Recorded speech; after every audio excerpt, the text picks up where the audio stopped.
Hola, hola, ¿qué tal? Hola, muy bien. Una vez más en el canal de Eureka vamos a hacer el solucionario de este último examen de admisión Uni 2022-1 del curso de aritmética, ¿no?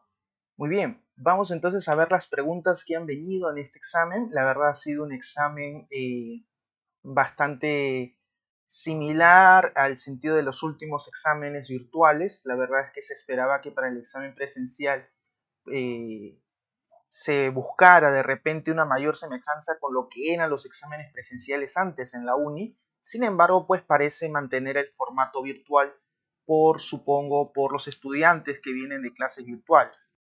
Muy bien, entonces vamos a revisar esta pregunta que es de estadística. El tema de estadística es un tema bastante teórico y bastante práctico también, ¿no?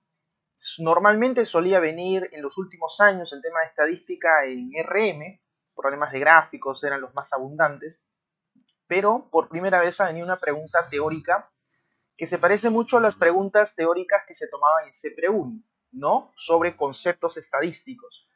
Muy bien, entonces hay que indicar verdadero o falso, ¿sí? Y tenemos acá tres conceptos que son los primeros de los que se habla justamente en el tema de estadística. Población, dice que es el conjunto que se desea estudiar para eliminar los datos extraños.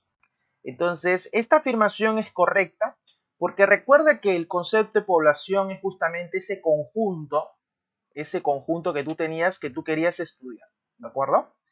Entonces, la población era básicamente eso, un conjunto que se iba a dedicar un estudio a eso. Ahora, ¿cuál es el problema? De que como la población suele ser pues muy grande, ¿sí? No se opta por estudiar todos, ¿no? Por ejemplo, imagínense que yo quisiera estudiar, digamos, hacer una encuesta a todos los peruanos sobre de repente la situación actual del país. Entonces, ¿qué es lo que sucede? Que yo no puedo encuestar a todos los peruanos porque el territorio es demasiado amplio, no todas las personas siempre van a estar disponibles en su casa a dar las encuestas, entonces a veces no se puede encuestar todo. Entonces, lo que se hace es se coge una parte. A esa parte normalmente se le llama muestra, ¿no? Entonces, una vez que uno elige una muestra, ahí es donde realmente hace el estudio. La población viene a ser el conjunto que uno quiere estudiar, pero que en sí va a estudiar va a ser la muestra. Este es el que se va a estudiar. ¿De acuerdo? Y aquí se va a hacer los análisis estadísticos correspondientes. Hay casos donde la población es pequeña y se puede estudiar por completo, entonces no necesita sacar una muestra, pero en términos generales eso es una población. Ahora, de la muestra se puede estudiar, o de la población se pueden estudiar muchas características. Se puede estudiar cosas como la talla de los individuos, los salarios de los individuos. Se puede estudiar una variedad inmensa de cosas. Acá, a una de esas cositas que uno desea estudiar, lo llamamos variable estadística, ¿no? Variable estadística. Entonces, justamente de estos tres conceptos habla las tres de acá, ¿no? La primera dice que es el conjunto que se desea estudiar, que es el que tú deseas estudiar, no es el que estás estudiando, es el que tú deseas estudiar, y dice para eliminar los datos extraños. Esta observación que está acá puede parecer un poco rara, pero es cierta. De hecho, esta premisa completa es verdadera y voy a explicar por qué es que la población es ese conjunto que se desea estudiar para eliminar datos extraños. Imaginemos que yo he decidido estudiar la talla promedio, no quiero saber cuál es la talla promedio de todos los peruanos. Entonces, obviamente necesito encuestar las tallas de todos los peruanos. ¿Cuál es el problema? De que si yo voy a estudiar la talla de todos los peruanos, debo ser exclusivo con a qué llamamos peruanos, ¿no? O a qué me estoy refiriendo. Normalmente hablamos de la talla promedio de los peruanos agarrando pues justamente un promedio de un adulto, ¿no? ¿Sí? Donde justamente llega la máxima talla, no estudiamos escolares porque ellos pueden todavía variar su tamaño, o niños, bebés, o incluso los ancianos que ya han reducido pues su masa muscular, ¿no? Entonces ha bajado su talla. Entonces se suele estudiar o se suele encuestar solamente a los adultos. Entonces, siempre uno hace una exclusión dentro de la población. Entonces, la población es ese conjunto para eliminar esos datos que no están dentro de tu alcance, ¿no? O sea, no están dentro de tu margen de estudio. Dos, la variable es una característica de la población que es de interés para el estadístico y que puede tomar diferentes valores, claro. La variable en sí es lo que tú deseas estudiar. Puede ser, como hace un momento dije, puede ser la talla de un grupo de peruanos, puede ser de repente el sueldo, puede ser el costo de vida, puede ser de repente el nivel educativo, digamos también el grado de estudio que suelen tener la gran mayoría de peruanos, en fin. Y son justamente variables estadísticas y como dice acá puede tomar diferentes valores, ¿no? Podía tomar valores cualitativos o cuantitativos. Cuantitativos era cuando eran cantidades y cualitativos era cuando eran pues características, ¿no?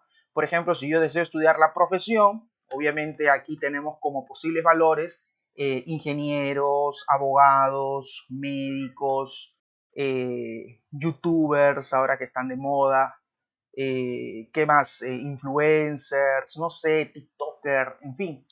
No llamémoslo, no llamémosles profesiones, pero estarían todas, estos serían los valores que puede tomar la variable de estudio. Mientras que, por ejemplo, una variable como sueldo tomaría pues otro tipo de valores, ¿no? De repente algunos ganan 1.500, 2.000 soles, etcétera, etcétera. Estos son valores cualitativos.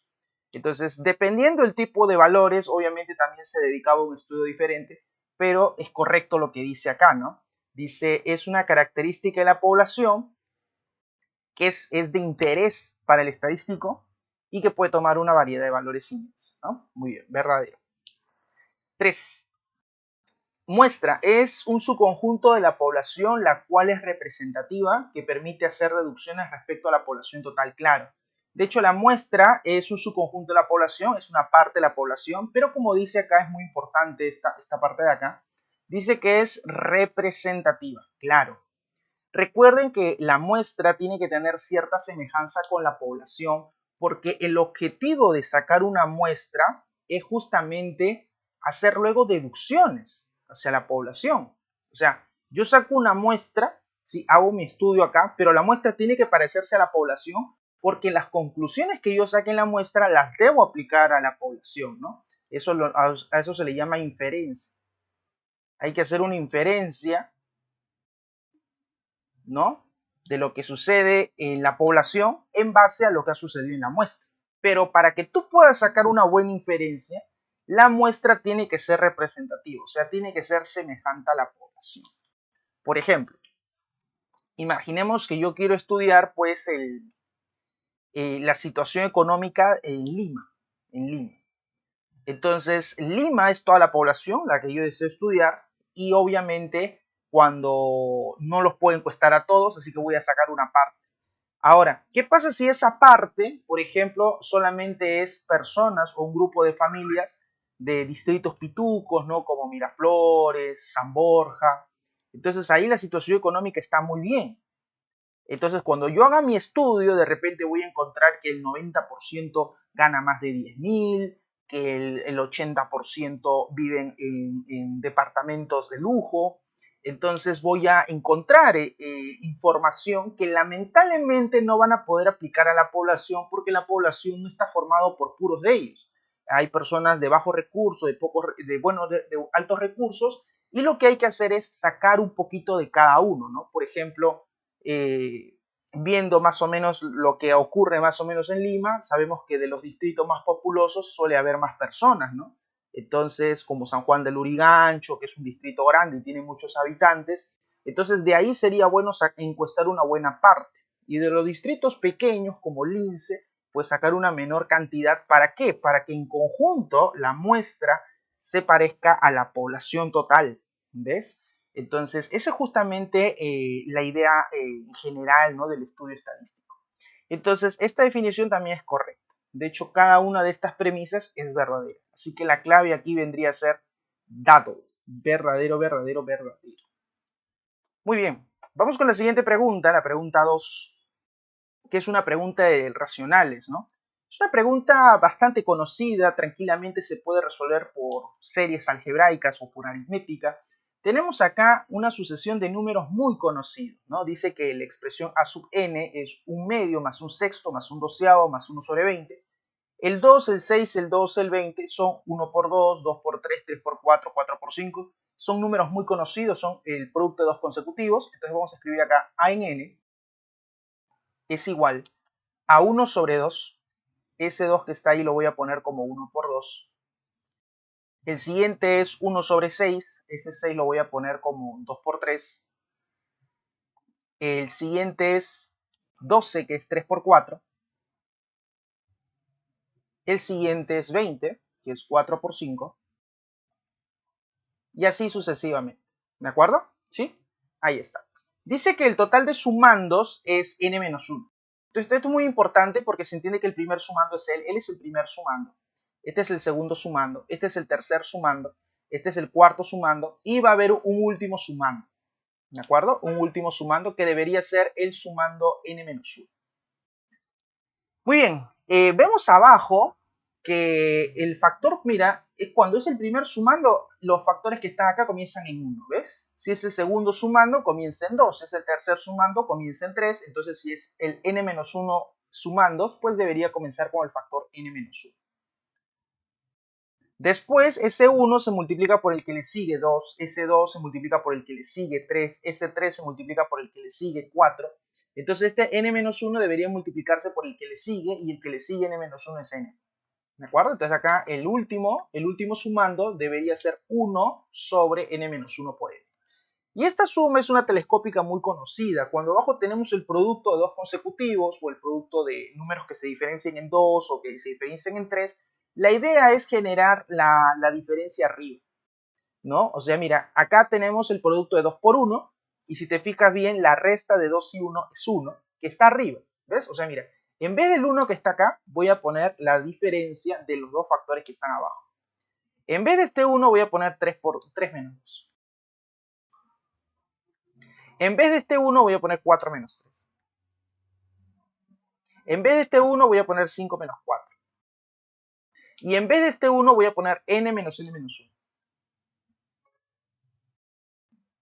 Ahí está. ¿Ven? Entonces voy a hacer eso. Voy a poner arriba la diferencia y abajo el producto. ¿Por qué? Porque si ustedes recuerdan, cuando uno tiene la diferencia y abajo el producto, sabemos que podemos acá hacer distributiva, ¿no? Este A por B puede dividir al A y luego dividir al B. Entonces, primero divide al A, luego divide al B, y como hay un menos, pues sería menos, ¿no? Ahí está. Y acá pues se cancelaría el A, se cancelaría el B, y me queda 1 entre B menos 1 entre A. ¿Ven? Entonces podríamos decir o asegurar que básicamente cuando yo logro que tenga una resta arriba y un producto abajo, se va a transformar en una diferencia de fracciones. ¿Ven? Entonces eso es lo que voy a hacer acá. Miren. Cuando este 1 por 2 divida al 2, me va a quedar 1 entre 1. Claro, cuando este 1 por 2 divida al 2, se va a ir el 2 y me va a quedar 1 entre 1. Cuando este 1 por 2 divida al 1, se va a ir el 1 y te va a quedar un medio. Claro, negativo, menos.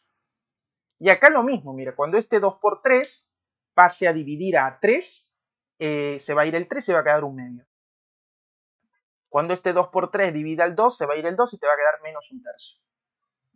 Acá igual este 3 por 4 divide al 4, quedaría un tercio. Y luego este 3 por 4 divide al 3, quedaría menos un cuarto. Y este igual, este 4 por 5 divide al 5, sería un cuarto. Y este 4 por 5 divide al 4, quedaría menos un quinto. Algo similar vamos a hacer acá en el último. n-1 por n va a dividir al n, se va a ir el n y te va a quedar 1 sobre n menos 1 sobre n menos 1. Cuando este n-1 por n que está acá divida al n-1 que está acá, se va a ir el n-1 y te va a quedar 1 entre n. Negativo. Ahí está. Todo esto es a sub n. A sub n. ¿Ve? Ahí está. Entonces, me faltó poner el signo más, ¿no? Sí, el signo más. Vamos a poner aquí el signo más. Ahí está. Y aquí es donde se forma una serie telescópica porque nosotros podemos ver que los términos se van a ir cancelando y te va a quedar el primero con el último. Mira, menos un medio que se encuentra aquí se va a cancelar con un medio que está acá. ¿Ve? Se cancela. El menos un tercio se cancelaría con más un tercio. El menos un cuarto con más un cuarto. El menos un quinto con más un quinto. Y así. Entonces se va a cancelar este de aquí y me va a quedar el primero con el último, ¿no? Entonces a sub n vale 1 menos 1 entre n. Ahí está. Eso es lo que vale a sub n. A mí lo que me piden es a en 50, ¿no? A en 50. Entonces vamos a evaluar a en 50. Si me piden a en 50, esto vale 1 menos 1 entre 50. Lo bueno de tener un 50 en el denominador es que yo lo puedo multiplicar por 2 abajo, por 2 arriba y tener acá 2 sobre 100, que es lo mismo que 1 entre 50. Y 2 sobre 100 es más rápido, ¿no? Como decimal es 0.02. Entonces tienes 1 menos 0.02, ¿no? 1 menos 0.02, que viene a ser 0.98. ¿Ve? Entonces el A50 vale 0.98. Si este A evaluado en 50 es 0.98, menos 0.01 sería 0.97, ¿no? Por lo que la clave aquí sería enanito. Clave enano. Muy bien. Y esta sería pues la pregunta número 2, una pregunta racional, es bastante sencilla, ¿sí? Donde habría que recordar pues lo básico de series de sumas notables, ¿no? Esta es una suma notable bastante conocida. Vamos con la siguiente, un problema de aleación, problema clásico también, ¿sí? Dice, se funden 900 gramos de una aleación, pero no dice de qué ley, entonces voy a poner acá un lingote, ahí está, que tenga una masa de 900 gramos, vamos a poner aquí 900 gramos.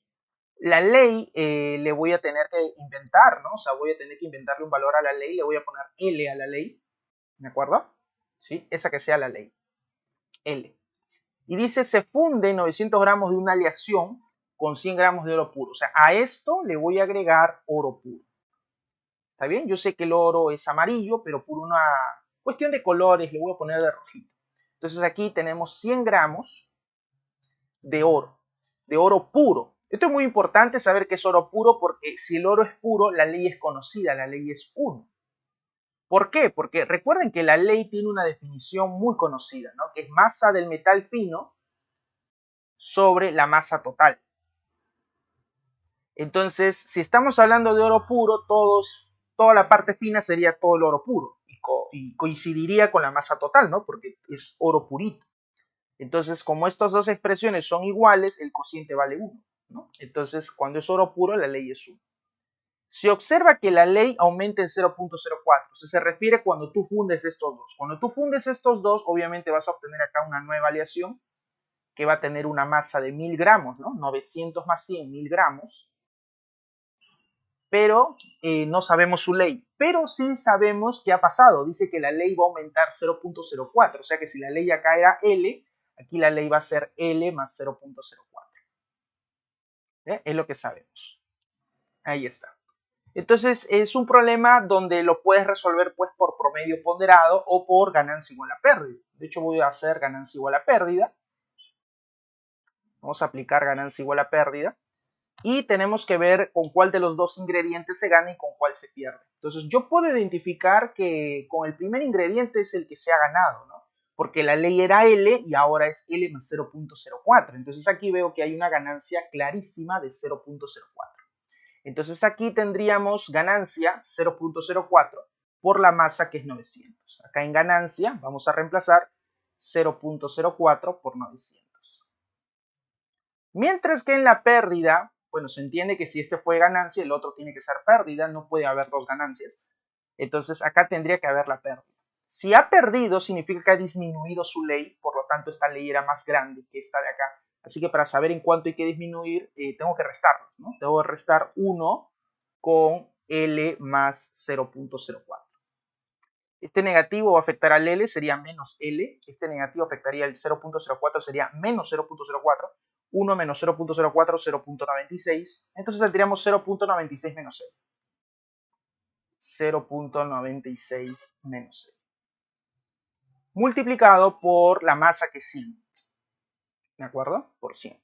Y listo, ahí me va a salir el valor de L. Los dos ceros del 900 se irían con los dos ceros del 100, simplificando. 0.04 por 9 es 0.36. Y aquí tenemos 0.96 menos L. El menos L, como es negativo, pasaría a sumar y el 0.36 pasaría a restar. 0.96 menos 0.36, 0.60. Y de hecho la pregunta es esa, la pregunta es calcule la ley de la aleación inicial, o sea, esta de 900 gramos, que tenía una ley desconocida, me piden cuál es su ley, y esa ley es 0.60, por lo que la clave es casi. Ojo que también lo puedes hacer quizás incluso más rápido con propiedades del promedio ponderado. Por ejemplo, una propiedad del promedio ponderado es de que a todos los valores de la variable que vas a promediar le puedes quitar una misma cantidad. O sea, aquí como lo que tú estás promediando son las leyes, yo le puedo quitar una misma cantidad a todas las leyes y meter promedio ponderado. Entonces lo que yo voy a hacer es a todas las leyes le voy a quitar L. A todas las leyes le voy a quitar L y ahora sí voy a meter mi promedio ponderado. Esto sería 0 porque L menos L es 0. 0 por 900. 0 por 900, que es 0, ¿no? La verdad es que no es necesario ponerlo.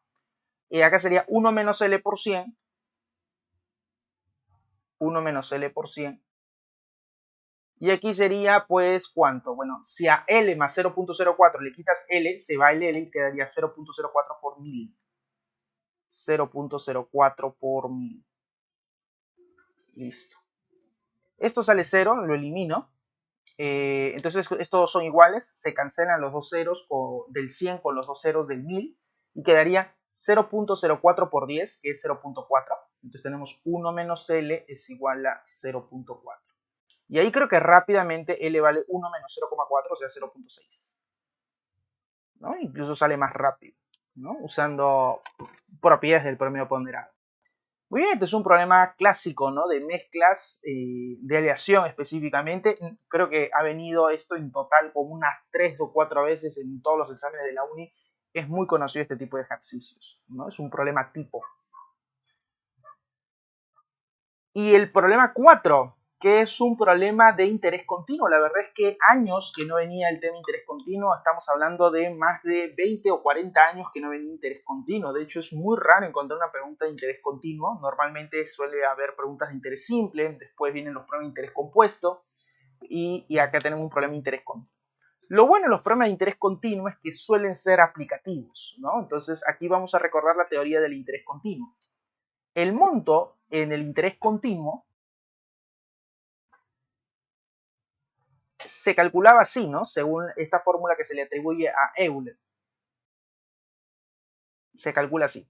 Monto es capital por la base del logaritmo neperiano, que es E, elevado a la tasa tiempo. Aquí la tasa y el tiempo deben tener las mismas unidades. Deben tener las mismas unidades. ¿En qué sentido? En que si la tasa es anual, el tiempo debe estar en años. Si la tasa es mensual, el tiempo en meses, ¿no? En ese sentido, la tasa y el tiempo deben tener las mismas unidades. Ese es el interés continuo. Ahí está. Se entiende que C es, C es el capital o cantidad que uno deposita, ¿no? Y monto es la cantidad en la que se transforma tu dinero, ¿no? Cuando uno está trabajando con préstamos, tú depositas una cantidad y ese dinero, pues, como lo estás invirtiendo, va a generar intereses y luego va a haber más dinero, ¿no? Y ese sería el monto. Entonces, según el problema, dice que Marta invierte 16.000 soles. Se entiende que este sería su capital tranquilamente al 20%. Se entiende que esta es la tasa. Y la tasa, cuando no tiene unidad, se entiende que es anual. Entonces, este 20% es anual por si acaso. Durante 5 años, este es el tiempo que va a durar el préstamo. Y prácticamente tengo todos los elementos para reemplazar, ¿no? O sea, tengo el capital, que es 16.000, tengo la tasa, que es 20% anual, y tengo el tiempo, que es 5 años. Entonces, está todo. Entonces, vamos a decir acá, monto en interés continuo es igual al capital, que sería 16.000, por E elevado a la tasa tiempo. La tasa es 20% y el tiempo es 5. ¿Puedo multiplicar sin necesidad de transformar la tasa? Sí, porque la tasa es anual y el tiempo está en años. ¿De acuerdo? Entonces, puedo multiplicar tranquilamente. ¿Cuánto es 20% por 5? 100%. Sí, ¿no? 20 por 5, 100 y el porcentaje se queda. Y 100% es numéricamente la unidad, porque 100% es 100 entre 100, pues, ¿no? Entonces es 1. Entonces tenemos prácticamente 16.000 por e a la 1. Y bueno, elevar e a la 1 es lo mismo que e. 16.000 por e. Entonces, recuerda que e, la base del logaritmo neperiano, debería ser un número que todos deben saber su valor, así como pi, que vale 3.14. Todos deberíamos saber que e vale aproximadamente 2.718281. Acá me está diciendo que considera el valor de e como 2.71828. Entonces voy a cambiar el valor de e a 2.71828, ¿no? Ahí está. Por 16.000. Entonces vamos a hacer este producto para obtener el monto, que por cierto es lo que piden. ¿Ah? De hecho, la pregunta es entonces el monto acumulado al final, ¿no? O sea, de repente me piden el monto. Entonces sería solamente multiplicar, ¿no? A ver, 2.700, no, 2 puntos, ¿no? 2.71828 por 16.000.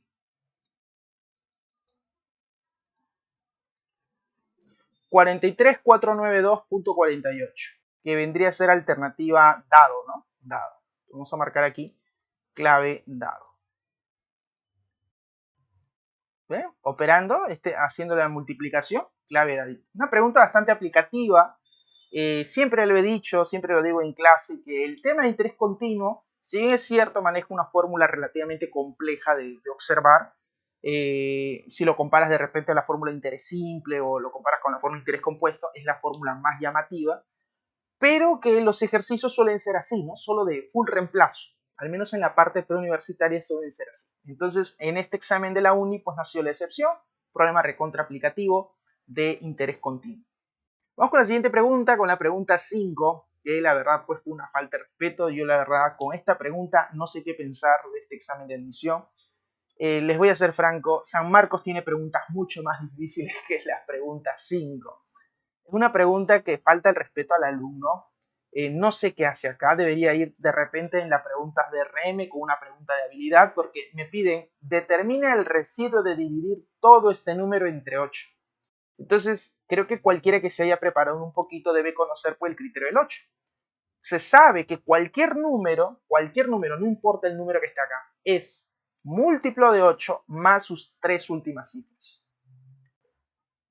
Entonces, lo único que tú tienes que hacer es dividir las 3 últimas cifras entre 8. ¿No? 726 entre 8. 72 entre 8 es 9, 9 por 8 es 72, bajamos el 6, 6 entre 8 no se puede, se pone 0, entonces 90 es el cociente y 6 es el residuo. Entonces, como el residuo es 6, nosotros podemos decir que 726 es múltiplo de 8 más 6, ¿no? Sí, claro, es un 720 más 6. Y ya está.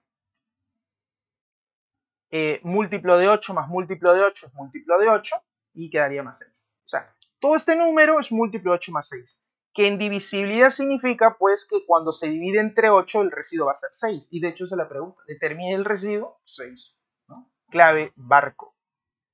No sé qué pasó con esta pregunta. ¿Sí? No sabemos cuál fue la intención realmente. ¿Sí? Pero bueno, fue una pregunta que la gran mayoría supongo la habrá contestado correctamente. ¿No? Muy bien, vamos con la siguiente pregunta, pregunta 6. Una pregunta de radicación, un tema que a muchos alumnos subestiman, ¿no? Como suele ser el último tema del curso, entonces a veces como que creen que no viene y la verdad pues ha venido muchas veces. El problema 6 dice lo siguiente, se le extrae raíz cúbica al numeral ABC, vamos a sacarle raíz cúbica al numeral ABC.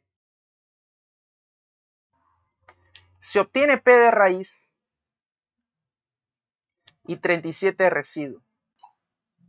Esta pregunta, de hecho, incluso está dentro del material de Eureka, o sea, igualito, excepto la pregunta creo está diferente, pero o sea, el contexto de la pregunta está dentro del material de Eureka, ya que esto siempre pasa, ¿no? De hecho, cuando el alumno postula y es un alumno que ha resuelto todos los boletines que se le entrega en el grupo de estudio, siempre el alumno termina diciendo, ¿no? Profe, vino en el examen todo lo que usted hizo durante el ciclo. Y es la verdad, es muy difícil que una pregunta se salga completamente pues de lo que se avanza en Eureka, ¿no? Realmente nos preocupamos porque los materiales vayan justamente de acuerdo a las preguntas de examen de admisión. Entonces, ABC tiene que ser P al cubo más 37.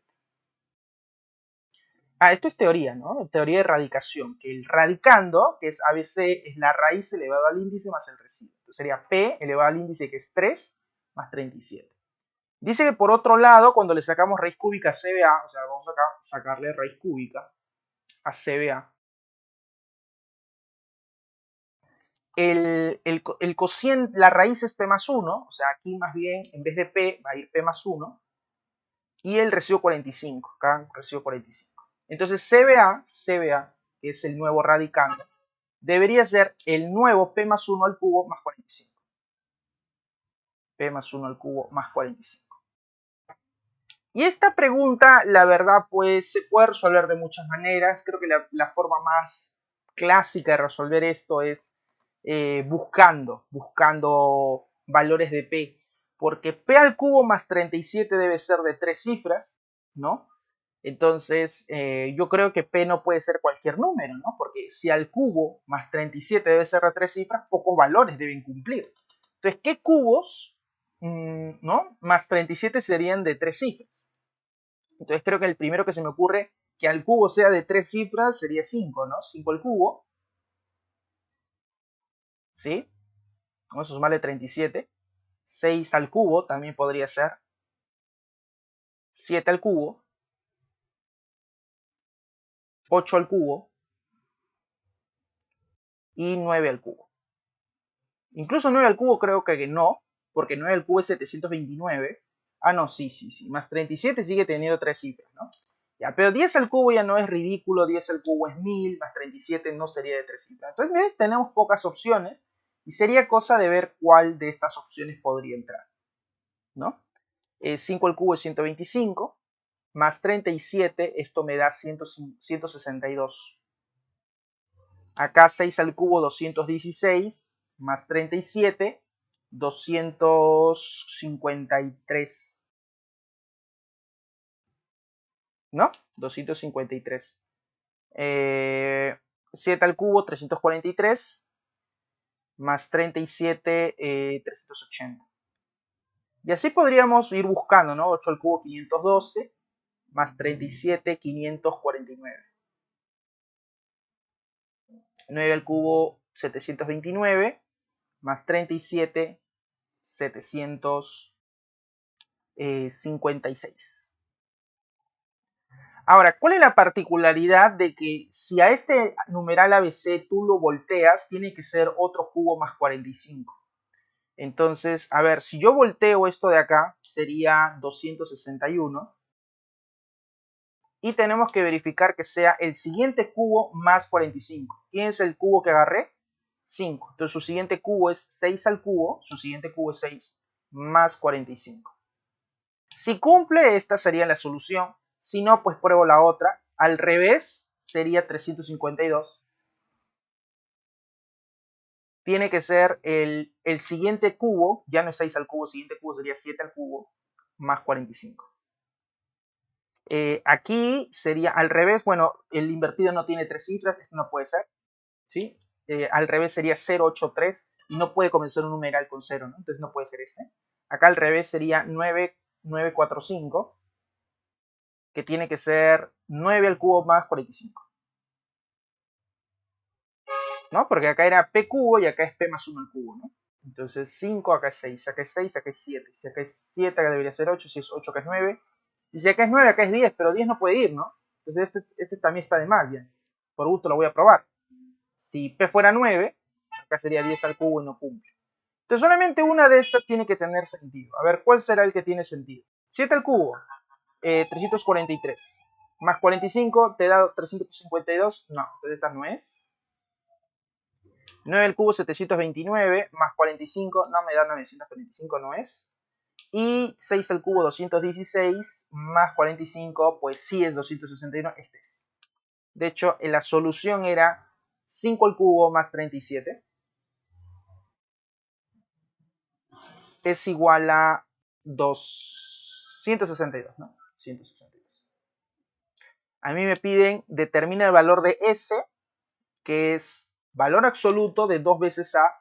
A vale 1, entonces sería 2 por 1, 2. Menos B, B vale 6. Menos C, C vale 2. Y P vale 5. Cierro valor absoluto. Tenemos acá 2 menos 6 menos 4. Menos 2. Bueno, 2 menos 2 mejor lo cancelo. 0. Y queda menos 6 más 5. Menos 1. En valor absoluto sería 1 nada más, ¿no? El valor absoluto recuerda que toma la parte positiva del número, ¿no? Entonces sería dado. Ahí está. Dado. Muy bien, ahora algunos dirán, esto es probando, ¿no? Esto es probando, y es cierto, esta quizás sea la forma más como yo lo haría, quizás si yo mismo estuviera dentro de un examen. Ahora, si quisiéramos algún método formal de cómo resolver esto, también se puede resolver de una manera formal. No es tampoco nada del otro mundo resolverlo de manera formal. Yo voy a demostrar aquí que P vale 5 sin necesidad de alguna champa, que es lo que yo acabo de hacer, ¿no? Lo que yo acabo de hacer es tantear un poquito qué cubo era el que cumplía. Entonces lo que yo voy a hacer para resolverlo legalmente, de hecho ya tengo la respuesta, pero de todas maneras lo voy a resolver un poco más formal, lo voy a resolver así, mira, observa, voy a restar estas dos ecuaciones, restemos, y como el de abajo es más grande por ser P más 1 al cubo, al de abajo hay que quitarle el de arriba, ¿ya? ¿Sí? Ya, 45 le quitas 37, 8. A P más 1 al cubo le quitas P cubo. Recuerda que P más 1 al cubo es P cubo más 3P cuadrado más 3P más 1, ¿no? Es un desarrollo algebraico conocido. Entonces, cuando tú restes, se va a ir el P cubo y te va a quedar 3P cuadrado más 3P más 1. Ahí está. Y cuando yo reste estos dos de aquí, recuerda que él es 100A más 10B más C. El de acá, ¿no? Descomponiéndolo. Y este de acá descomponiendo es 100C más 10B más A. Entonces, al momento de restar el de abajo menos el de arriba, A menos 100A sería menos 99A, 100C menos C, 99C, y el 10B se va a cancelar, ¿no? Estos dos al momento de restar se van a ir. Entonces te va a quedar 99 veces C menos A, ¿no? Haciendo la resta, ¿no? Acá tienes menos 99A, menos 99C positivo con menos 99A, sería 99 veces C menos A. Podría proceder a sacar tercia, porque acá 1 más 8 es 9, me doy cuenta que todo tiene tercia, entonces podemos sacar tercia todos. Acá quedaría 33 veces C menos A, y aquí, sacando tercia, quedaría P cuadrado más P más 3, ¿cierto? Y aquí pues podemos resolver por divisibilidad, ¿no? Por ejemplo, esto es múltiplo de 33, o si quieres con múltiplo de 11 también lo puedo hacer, ¿no? Múltiplo de 33, claro, sí. También lo puse con múltiplo de 11 ahora que lo pienso. Pero con múltiplo de 11, a ver, voy a hacerlo por algo más básico. Es que siempre cuando es cuadrática me gusta que el múltiplo sea un primo. Tiene un motivo el por cual no puede ser un número compuesto como 33, sino es que se amplían las posibilidades de la resolución de la cuadrática. Entonces aquí voy a usar criterio del 11 nada más. Esto sería p cuadrado más p más 3. Por divisibilidad, la idea es factorizar esto. Como esto es un trinomio positivo, porque no se puede factorizar a simple vista, lo que voy a hacer es restarle 11 hasta que se pueda factorizar. Si yo le resto un 11, quedaría acá menos 8. P cuadrado más P menos 8 todavía no se puede factorizar. Le voy a restar otro 11, sería menos 19. Tampoco se puede factorizar P cuadrado más P menos 19, te lo voy a quitar en total 33. Entonces aquí me va a quedar P cuadrado más P menos 30, que sí se puede factorizar, ¿no? Esto de aquí es P y el 30 podríamos ponerlo como 5 por 6, ¿sí?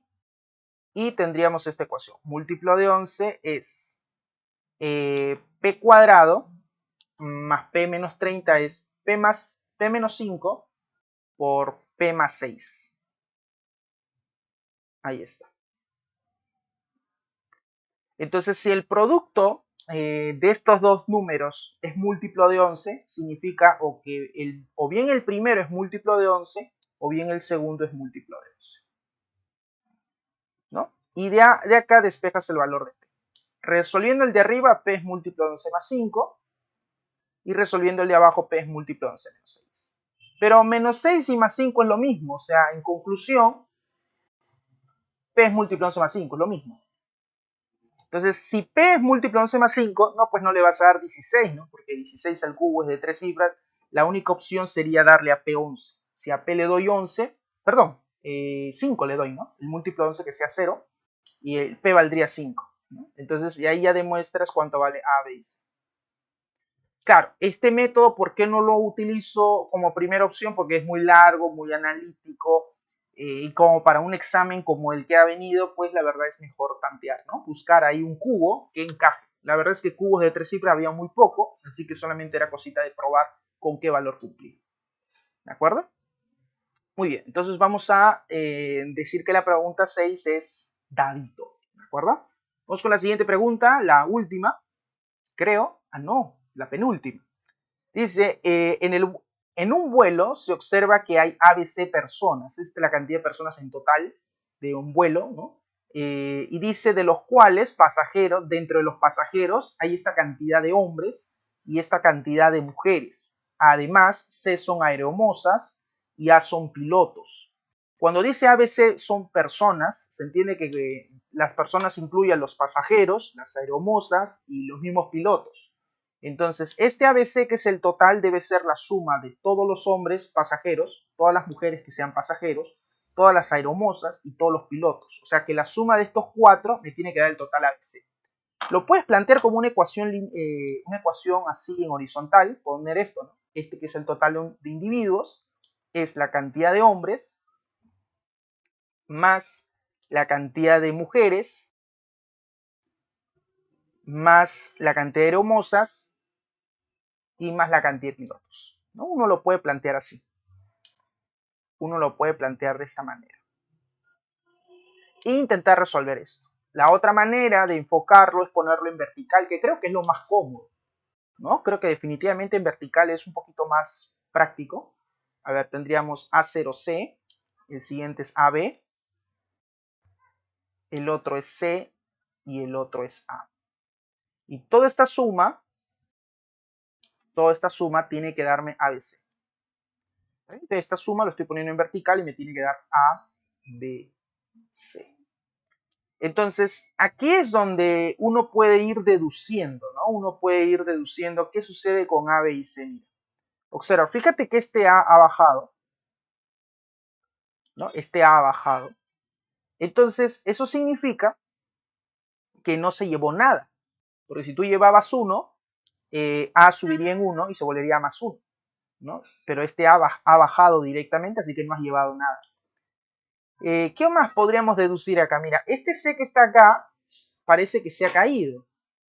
La única explicación para que una cifra se caiga es que estas de acá sumen 10 o sumen 20. O sea, sumen algo que termine en 0, ¿no? Por ejemplo, si este fuera un número 6, le sumas 10, va a ser 16 y va a poder acabar en 6, ¿no? Si fuera 20, 6 más 20, 26 y justamente va a acabar en 6. Entonces, el punto es que esto acabe en 0 para que este C se pueda caer directo.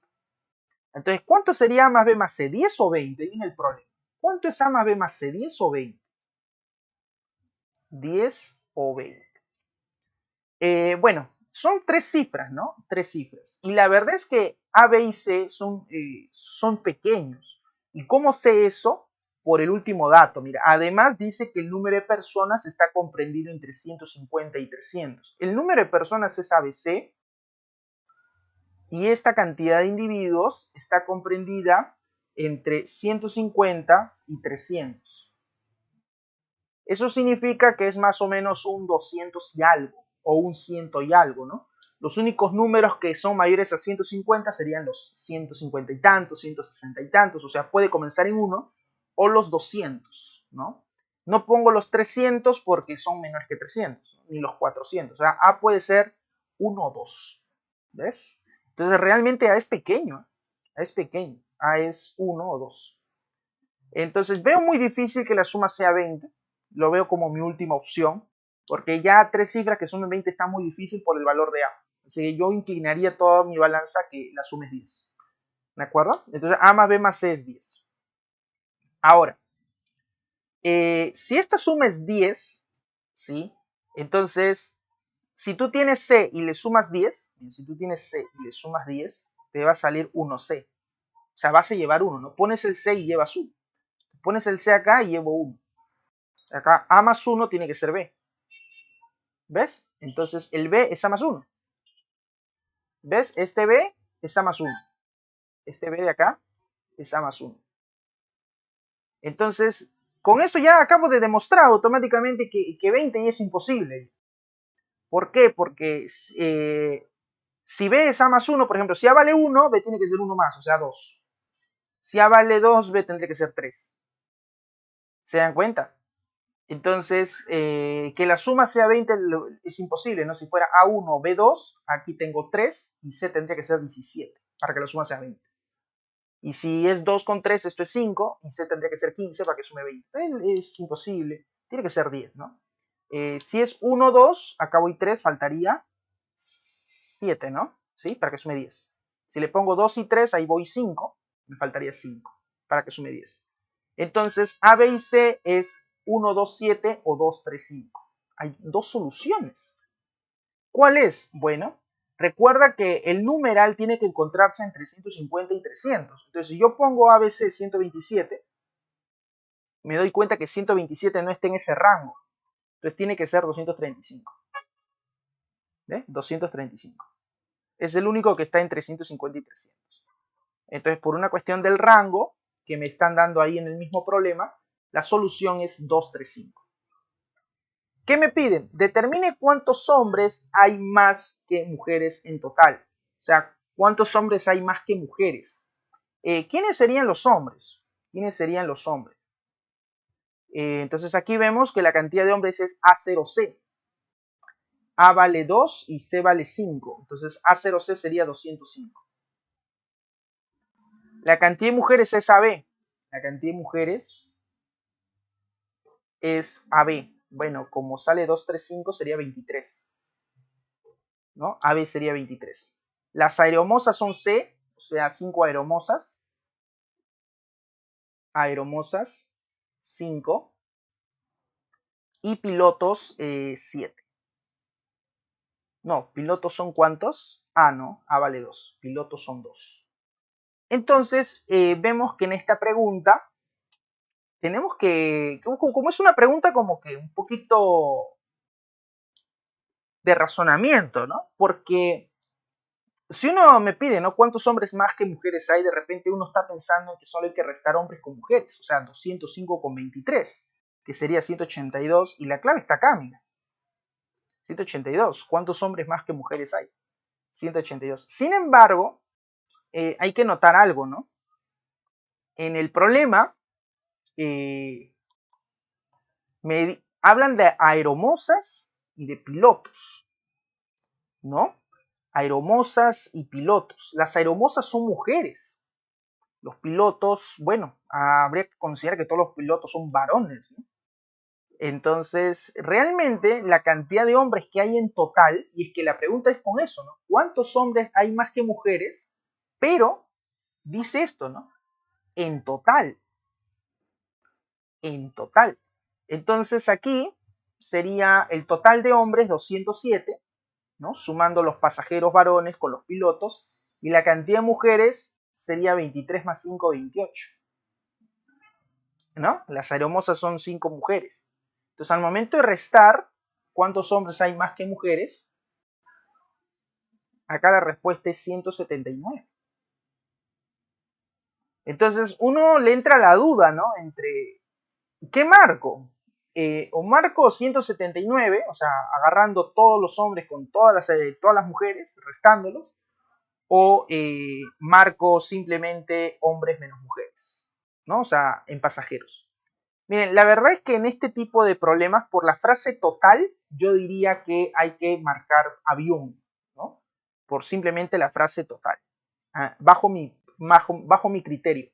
Pero el único problema que tiene este análisis de marcarla A, que por cierto, yo considero que es la clave A.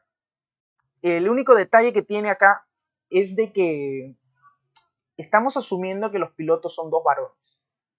Y eso no siempre es cierto, pues, ¿no? no necesariamente los pilotos de un vuelo son varones. Entonces aquí entramos en un problema de género. Justo que está tan de moda los problemas de género. Ya bueno, tenemos un pequeño problema. Ya. ¿Por qué otro motivo yo marcaría la A aparte de esta frase y no marcaría la C? ¿De acuerdo? Sé que tiene un problema el 179, que es justamente que asume que todos los pilotos son varones. Tiene un problema esa clave. Yo creo que la UNI va a mandar como solucionario clave A. Y el otro motivo por cual creo yo que es la clave A es que si en todo caso el problema hubiera querido que tú restes 205,23, el problema debió decir cuántos hombres hay más que mujeres en el grupo de pasajeros, ¿no? O sea, debió ser específico la pregunta, ¿no? Porque hombres y mujeres es muy general, ¿de acuerdo? Entonces, pudiendo distinguirlo simplemente agregando la palabra pasajeros, no lo hizo, es porque estaba queriendo justamente el análisis de las aeromosas consideradas como mujeres y los pilotos considerados como hombres para marcar clave avión. Yo me quedo con la clave A. No sé si para el mismo examen de admisión de la UNI considerará la C. Lo dudo, la verdad. El problema, así como está, se presta a que la clave más correcta sea la A. ¿Sí? Entonces voy a dejar indicada acá 7 avión. Y por último, el problema 8, que es el problema más anticucho, por así decirlo, es una pregunta antigua del termómetro. Dice, un termómetro fallado indica 5 grados Celsius para el hielo y marca 125 grados para el vapor de agua hirviendo. Bueno, acá en primer lugar me parece que tiene un problema esto. Todos sabemos que el hielo se mantiene en su estado, hielo, de 0 grados a menos, ¿no? O sea, a los menos 5 grados sigue estando en estado sólido, sigue siendo hielo. De hecho, incluso hay agua a 0 grados, ¿no? Porque justamente esa temperatura de 0 grados Celsius es justamente la temperatura de cambio de fase. Entonces aquí hay muchas cosas que, o sea, visto desde un punto de vista físico y más formal, tiene muchas carencias, ¿no? El mismo problema en sí. ¿Qué es lo que hay que asumir acá? ¿Qué es lo que hay que considerar? Porque la realidad es que el problema le falta más especificación para que sea un buen problema. En primer lugar, un detalle es el termómetro fallado. Un termómetro puede fallar de muchas maneras, realmente, ¿no? Pero el problema está considerando un tipo de fallo, ¿de acuerdo? Mira, vamos a verlo con un gráfico, ¿qué te parece? Se supone que el termómetro fallado está marcando una temperatura fake, ¿de acuerdo? Una temperatura que no es correcta, mientras que hay una temperatura real. Entonces, el hielo se sabe que es a los 0 grados Celsius. Entonces, vamos a poner aquí 0 grados Celsius. 0 grados Celsius como temperatura real. Y dice que marca 5 grados. O sea, realmente marca un puntito más arriba, mira, acá. Este de aquí, marca 5 grados. ¿Sí? La temperatura marca 5 cuando realmente es 0. Y para el vapor de agua, que se entiende que es a los 100 grados el cambio de fase, ¿sí? La verdad es que ahí falta especificar, ¿no? Debe poner el mínimo, no sé. Es que tiene que especificar el 100 grados, porque esto del agua hirviendo deja mucho que desear. Ya, a 125 grados. Entonces, vamos a poner acá que la temperatura FEI va a ser 125. Vamos a poner acá 125 grados. Cuando la temperatura real es de 100 grados, ¿no? El agua hierve a los 100 grados. Ahí está. Entonces, la temperatura real en grados Celsius, cuando dicho termómetro marca 38. Y es que acá viene el detalle. Pues mira, se supone que la temperatura real aumenta, ¿sí? Y obviamente el termómetro igual va a marcar un poquito más. Pero no sabemos cuál es el comportamiento, o sea, cómo es que el termómetro falla. O sea, quizás el comportamiento es así, ¿no? O el comportamiento es así, ¿de acuerdo? Y realmente este sería el punto, ¿no? Pero como no dice nada, hay que asumir una proporcionalidad, ¿de acuerdo? Hay que asumir una proporcionalidad. Entonces vamos a suponer que la pregunta es esta, ¿no?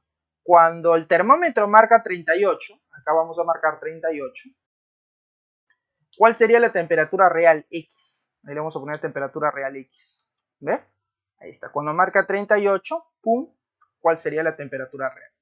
Entonces hay que asumir un cambio proporcional, o sea, prácticamente que todos están alineados sobre una recta, ¿sí? Para que nosotros pues podamos sacar de alguna manera clave a este problema. Como les digo, debieron especificar este cambio proporcional. Yo lo que creo es que quisieron imitar los problemas antiguos, porque hay muchos problemas antiguos que incluso se hacían antes en los cursos de química, que era con respecto a los cambios de temperatura. Como ustedes sabrán, existen los grados centígrados o grados Celsius, los grados Fahrenheit, también están los grados Kelvin. Entonces, para transformar unos con otros, ¿sí? Hay fórmulas, ¿no? Por ejemplo, los grados Kelvin se obtiene agarrando los grados en centígrados y sumándole 273. ¿No? Si ustedes se dan cuenta, tiene la forma, la ecuación de una recta, ¿no? Temperatura en Kelvin es 1 por los grados centígrados de la pendiente de la recta más el intercepto 273. O por ejemplo, los grados Fahrenheit con los grados Celsius, ¿no? Por ejemplo, los grados Celsius, si más no me equivoco, son los grados Fahrenheit menos 32 por 5 novenos. Claro, con este 5 novenos pasa a multiplicar a cada uno, tendrías 5 novenos por los grados Fahrenheit menos 32 por 5 novenos, 160 novenos. Y igual tiene la forma de la ecuación de una recta. Esta es la pendiente y este es el intercepto. Entonces, había problemas antiguamente pues de esto, y a veces se inventaba una nueva medida, ¿no? Para la temperatura, pongamos una medida X, entonces se asume que tiene la forma de una recta, o sea, los grados X tienen que ser algún número por los grados centígrados más alguna constante, ¿sí? Más alguna constante, vamos a poner un P. O sea, todos tenían esta forma, las de una recta.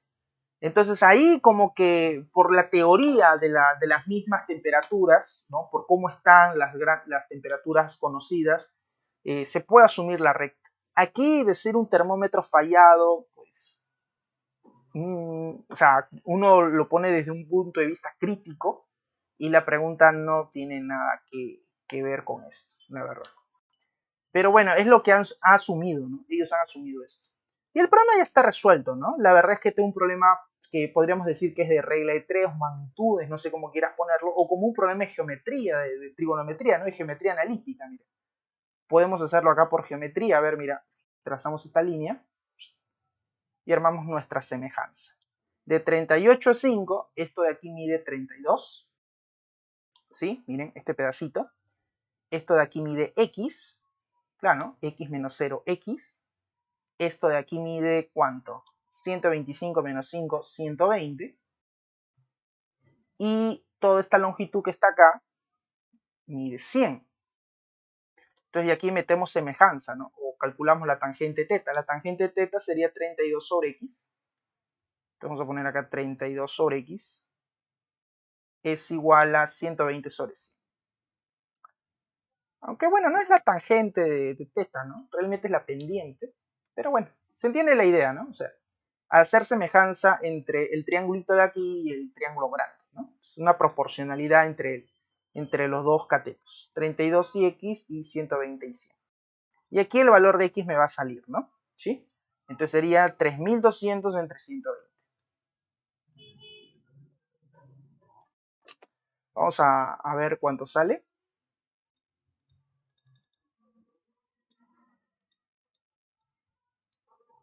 26.6.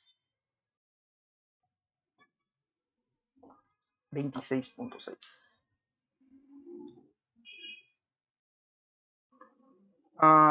Creo que me he equivocado a restar, ¿no? 38 menos 5 es 33. Sí, sorry, acá me he equivocado.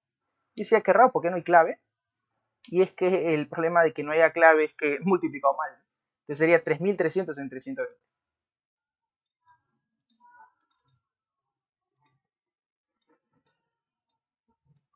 27.5 exacto.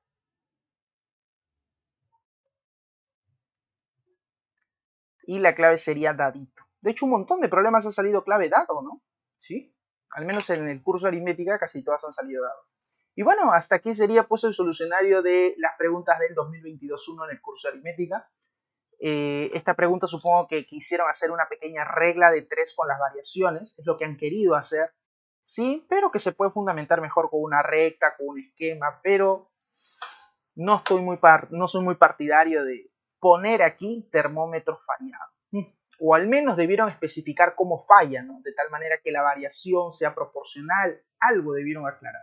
Pero bueno, ahí está. Y bueno, conmigo será hasta la próxima, cuídense mucho, sí, chaito, chaito.